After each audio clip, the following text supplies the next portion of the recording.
Еврото става официална валута в България. Представяме ви приложение, предназначено да ви помогне в преходния период. За да го използвате, напишете адреса в браузъра на вашето устройство, независимо дали е мобилен телефон, таблет или компютър.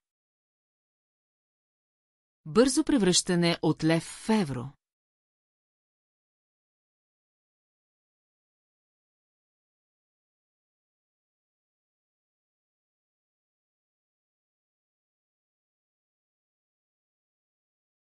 И от евро в лева.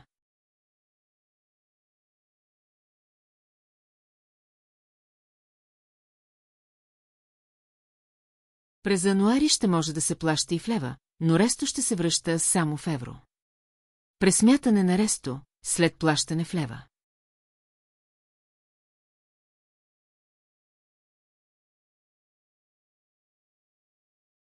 Интерфейсът е прост и удобен, наподобява стандартен джобен калкулатор.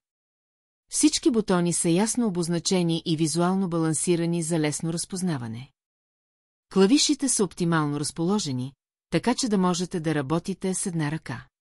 Най-използваните функции са поставени на най-достъпните позиции. Предвидена е възможност за избор на ориентация лява или дясна ръка. Това гарантира удобство, в зависимост от предпочитанията ви. Тази и други настройки се активират като задържите натиснат бутон настройки и изберете съответната функция.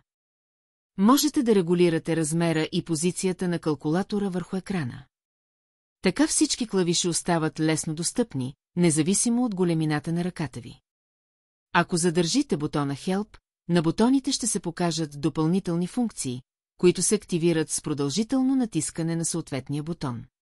Всички тези функции са описани на помощната страница, която се извиква с натискане на Help.